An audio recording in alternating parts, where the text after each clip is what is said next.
Hey guys, I'm a Dimension Jumper, and today I'll be ranking all of these Zelda abilities from worst to best. Now, when it comes to the Zelda games, they have a lot of the games have used a variety of powers or abilities mainly that can be used throughout the game, and I'll just be going over some of the abilities that you are able to use throughout the course of the game from worst to best. And this is just mainly my opinion. There are some abilities that are better than others, whether that's on a story basis or just generally very useful as a whole, even if it is connected to the story or not. So, yeah. So for number 9, being the worst, is the painting ability. Now, from A Link Between Worlds. Now, this is a really fun, interesting ability. I do like enjoying it. I think what brings this ability down quite a lot is that it's connected to your magic meter, and yeah, and it does require magic because you got like this magic bracelet on from Ravio, but I think because it's part of the magic meter and it uses it, it kind of brings the ability down a lot because you have to obviously you have to think about how long you're going to stay in the painting for, and you have to really coordinate where you can go to the next safe space, that sort of thing. But yeah, I think it's just with the whole painting thing, or not the whole painting thing, the whole magic meter thing, it kind of brings it down. And if it didn't have, if it wasn't connected to the magic meter, maybe like every other item is, maybe it would be a bit higher. But yeah, it could have been a whole lot better. For number 8 is the Skyward Sword Strike. Now, with this one, I like with every other ability in the games, or from the previous games, or whether that's new or old. The Skyward Sword Strike is a really useful ability. It's one of those things where it's kind of like crowd control, in the sense that you can just, if you've got a whole bunch of enemies, kind of like how you fight the horde of the goblins towards the end of the game, you can use the Skyward Sword Strike to just clear a bunch of enemies. With the Skyward Sword Strike, it's realistically used about 8 or 9 times throughout the course of the story, because you have to do it about twice in Skylord, or once or twice. Oh no, wait, about a few times in the sky, a few times in the surface, and that's about it. And it's when it comes to the story, it's you don't really use it that much, but as an ability, it's really cool. I think because I know how many times you have to use it in the story, it kind of brings it down a bit. But I still like using it every now and again. That's for crowd control and stuff like that. But I think when it comes to it, it's mainly due to the story elements of it. So yeah. For number 7 are the transformation mask abilities, and probably all the other masks as well, I would say, for Majora's Mask. Now, the masks are really enjoyable. I think I do like how each mask feels unique, even when it comes to transformation masks, where you can turn into the different races, like the Deku Scrub, the Goron, or Zora. And I think there's more to it. There could have been more ideas to the mask as a whole. Kind of like how, if you look at Mario Galaxy 1 and Mario Galaxy 2, because Galaxy 2 was going to be DLC for Galaxy 1, but then it got turned into its own game, and you got more galaxies and levels and stuff. And that's kind of, to me personally, feels when you look at the masks, all the masks are really cool. It feels like there should have been more, or there could have been more ideas, because all the masks ideas are really useful. You've got the bunny hood, probably the most useful one in the game, excluding the Goron mask, because it lets you go faster. You've got the transformation masks, as I said before, it lets you transform into different things. You've got the giant's mask, the stone mask, the bond mask, and various other masks with their own unique powers and abilities that are really helpful throughout the course of Majora's Mask. So yeah, it's kind of like one of those ideas where it's it could have been a whole lot, there could have been a whole lot more masks. Maybe Nintendo ran out of time. The game was only made within a year, so yeah, I wouldn't blame them if they ran out of time. So yeah. For number six are the rune abilities. Now, these abilities are useful in Breath of the Wild. I think when you compare them to the hand abilities you get in Tears of the Kingdom, the rune abilities are a bit more limited because you can only affect the basic stuff like because you've got bombs, runes, you've got magnesis, you've got stasis, and you've got the other one that I don't remember at the moment. And yeah, I think when it comes to the rune abilities, they are very, very limited because you can only upgrade two of them. That being the bombs and stasis, and you can't really upgrade any of the other ones. And with the hand abilities, you've got like ascend, ultra hand, that sort of stuff where they affect pretty much almost the entire world. With the rune abilities, it feels very limited and it just feels like it could have been a bit better, like just like a bit more polished. I feel like because I feel like there's a bit more polish. If they were given a bit more polish, they could have been slightly better and a bit more fun. They are still fun.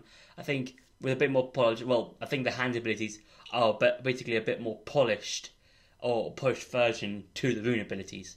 So yeah. For number five are the sage abilities from Tears of the Kingdom. Now, with the sage abilities, they all have their own unique skills. I think when it comes to it as a whole, they kind of feel like just a copy paste to the champion abilities from Breath of the Wild. Because with the sage abilities, they're all kind of useful because you got like Yunobo's rolling attack, Sidon's shield attack, Tulin's wind gut attack, and Riju's lightning attack. I think when it comes to it as a whole, when you try to use each of the abilities, it kind of feels a bit crowded the more sages you have. And probably the most useful one is probably Tulin, because he just makes a gust, which is kind of like Rivali's Gale, but more horizontal than vertical. So yeah, and as I said before, the more sages you have, the more cluttered it is to try and use a certain ability. Because let's say you're on the Goron area and you're trying to break one of those possessed Goron rock snack things, and which leads to a shrine, and you want to use Yunobo's ability. You have to try and get to Yunobo or puzzling over the other stages to try and activate him, and you might accidentally get one of the other's abilities, and that's really annoying, and it gets really annoying really quick. And I think maybe if it was changed a bit, maybe like you could have like two sages on the screen, and you have to choose like which sage you want to have at a time, or have it on different buttons or something to make it a bit easier. But yeah, I think the sages are still fun to use. I think it's just really annoying when you have to use a particular one for a particular part of the game. So yeah. For number four is the warping abilities from various games. Now, with this ability, they are quite useful depending on which games that they appear in. For instance, some of the times they have been useful are in games like Twilight Princess, Breath of the Wild, and Tears of the Kingdom.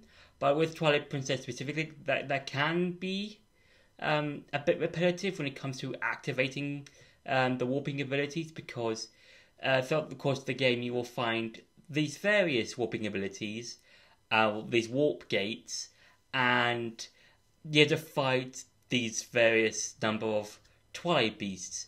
And if you don't defeat them all, and if there's one left, the one that's remaining will resurrect the others by using like the shriek howl thing.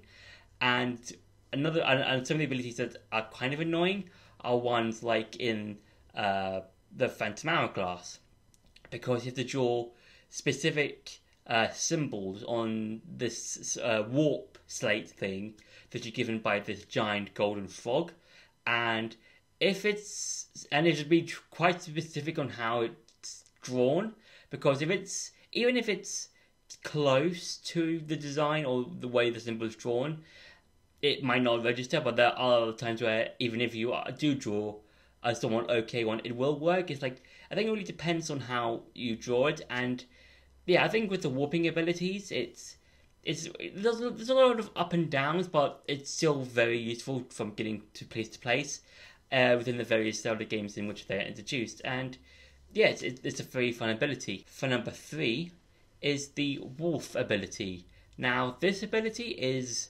very, I think, out of all of the other ones, is a really useful ability to help out in specific situations, because because when you become Wolf Link, you can use a variety of abilities. Well, mainly 2.5, because you've got the Sense ability, you've got Mindet's ability, which is basically just she casts this giant circle, which is used as crowd control, because if any target that's in the circle, you will attack. You've also got your main like biting abilities and stuff like that, and you can warp to the various areas of the game or the map if you're Wolf Link. But if you're not Wolf Link, you'll turn into Wolf Link and then you'll warp. So there is that. But yeah, with Wolf Link, it's a very nice ability. It's very useful throughout certain parts of the game, whether that's fighting different scents for certain areas, or for the 3 Twilight area zones at the start of the game. So yeah, there is that. And yeah, it's just a really fun ability to use every now and again throughout the game. So yeah, for number 2 are the champion abilities. Now, these abilities, I would say, are a whole lot better when it comes to the sage abilities. It's kind of like if you look at the main abilities you get in both Breath of the Wild and Tears of the Kingdom, that being the hand, the abilities, the rune abilities, the sage abilities, and the champion abilities, where the hand abilities are a lot more better when you compare them to the rune abilities, but the champion abilities are probably a lot better than the sage abilities, because with the champion abilities, you only need to activate specific buttons, and they're activated in a lot more different ways than just going up to a sage, pressing one button, and then they're activated. Because with Minda's ability, with Daruk's ability, you just need to activate your shield for one. I think for Mipha's. There we go. For Mipha's ability, if you run out of hearts, she'll automatically revive you as well as give you additional hearts. With Vali's ability, just press and hold the jump button, and for Bowser's ability, just similar to Vali's ability, just press and hold the spin attack or the spin attack button, or just the main attack button. And with those abilities, they are so much more useful to use when you compare them to the sage abilities, because, as I said before, you just have to do specific things or press a specific button for each of the abilities to be used and to be activated. And the only downside to it a bit is the cooltime for each ability, but you can upgrade them throughout the Champions Ballad DLC, or if you're in Hyrule Castle, if you're in one of those places, there will be less time for them to recharge, and then you'll have them a lot more quicker. And yeah, I would say the champion abilities are a lot more better than the sage ones. So yeah. And for number 1 are the hand abilities in Tears of the Kingdom. Now, as I said in my champions section, the hand abilities are a lot more better than the rune abilities, and the champion abilities are much more better than the sage abilities. And with the hand abilities, there are so much cool stuff you can do. Like, you've got Ultra Hand, where you can fuse stuff together, and you've got the Ultra Build stuff you can do with those stuff. You've got Fuse, you've got Ascend, you've got the other Rewind. There we go. We've got Rewind, and all those abilities are all useful to help you navigate the world. The rune abilities do the same thing, but with the hand abilities, they are a whole lot more useful. Especially when it comes to Ascend, that's probably the most useful ability in the whole game because you can just ascend through anything and just appear on the top. Like when it comes to cliffs, or you're in a cave, or you're fighting against specific bosses like Goma or any of the stone teloses that you fight along the way. And yeah, the hand abilities as a whole is just very useful, very nice, and it's a huge improvement over the rune abilities. Because I said before in my rune part, I feel like the hand abilities are a more polished version of the runes. So yeah, I think the hand abilities are really cool to use. So yeah, that's been me ranking the abilities from the Zelda series from worst to best. I hope you enjoyed this video. Don't forget to like, share and subscribe, and I'll see you in the next video.